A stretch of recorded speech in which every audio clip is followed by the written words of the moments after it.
Good morning बच्चों। Class 11th हम पढ़ रहे थे नमक का दरोगा। कल मैंने इस कहानी के बारे में आपको शॉर्ट में बता दिया था। आज हम उसको विस्तृत से पढ़ेंगे।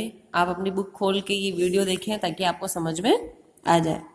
मुंशी प्रेमचंद द्वारा लिखित नमक का दरोगा नामक कहानी मानव मूल्यों में आस्था जगाने वाली आशावादी कहानी है। इसमें सत्यनिष्ठा, धर्मपरायणता और कर्तव्य निष्ठा को सम्मानित किया गया और उसे विश्व के दुर्लभ गुणों के रूप में व्याख्यात किया गया। जब नमक का नया विभाग बन गया था तो हमने यहाँ तक पढ़ा था कि जब नया विभाग बना और उसमें जो थे वो जो मुंशीधर थे वो क्या हो गए, वंशीधर उसमें नमक के दरोगा के पद पर आसीन हो गए। फिर उनके जो पिताजी ने ये बताया था कि किस तरीके से हमें इस दुनिया में आगे बढ़ना है, ऊपर की इनकम हमें लेनी है। और इस तरीके से जब उनकी नौकरी लगी तो जो पड़ोसी थे वो भी उनसे जलने लग गए। कल हमने यहाँ तक पढ़ लिया था। आज आगे से पढ़ेंगे कि फिर क्या हुआ जब उनकी नौकरी लगी। जाड़े के दिन थे और रात का समय। नमक के सिपाही चौकीदार नशे में मस्त थे। मुंशी वंशीधर को यहाँ आए अभी 6 महीनों से अधिक न हुए थे, यानी उनको सिर्फ नौकरी लगे हुए कितने महीने हुए थे?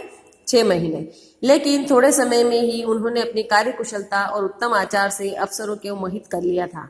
यानी ईमानदारी से काम करते थे और अफसर उनसे पसंद थे। अफसर लोग उन पर बहुत विश्वास करने लगे। नमक के दफ्तर से 1 मील पूर्व की ओर जमुना बहती थी, यानी जमुना नदी बहती थी।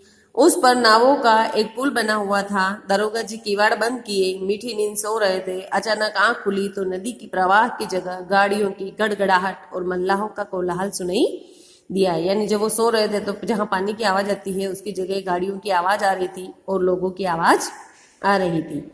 उठ बैठे, इतनी रात गए गाड़ियां क्यों नदी के पार जाती है? अवश्य कुछ न कुछ गोलमाल है। पुल के वहीं इनका जो क्वार्टर बना हुआ था उसमें ये रहते थे, तो इन्होंने देखा कि इतनी रात को इतनी गाड़ियां जा रही, इसका मतलब कुछ न कुछ गड़बड़ है। तर्क ने भ्रम को पुष्ट किया। वर्दी पहनी, तमंचा जेब में रखा और बात ही बात में घोड़ा बढ़ाए हुए पुल पर आ पहुंचे। गाड़ियों की लंबी कतार पुल के पार जाती दिखी। डांट कर पूछा, किसकी गाड़ियां हैं? थोड़ी देर सन्नाटा रहा। आदमियों में कुछ कानाफूसी हुई। तब आगे वाले ने कहा, पंडित अलोपीदीन की। कौन पंडित अलोपीदीन? दातागंज के मुंशी वंशीधर चौके।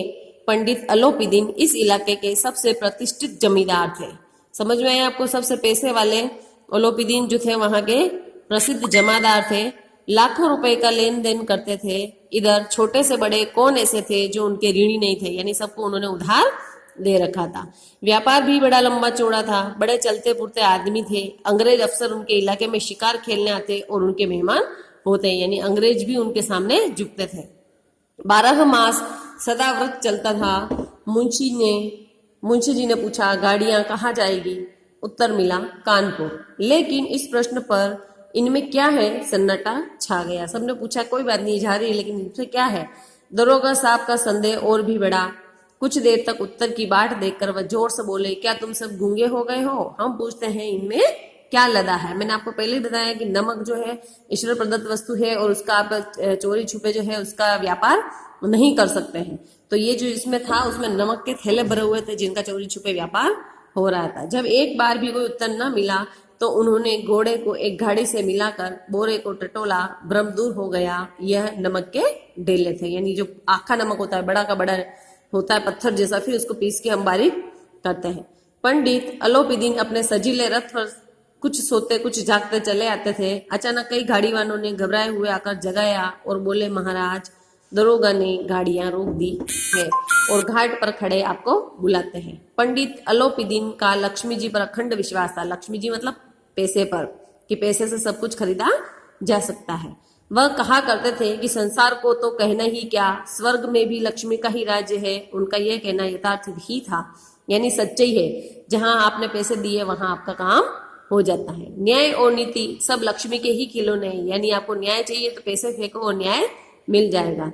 इन्हें वह जैसे चाहती है न चाहती है। लेटे ही लेटे गर्व से बोले, चलो हम आते हैं। यह कहकर पंडित जी ने बड़ी निश्चिंतता से पान के बीड़े लगाकर खाए।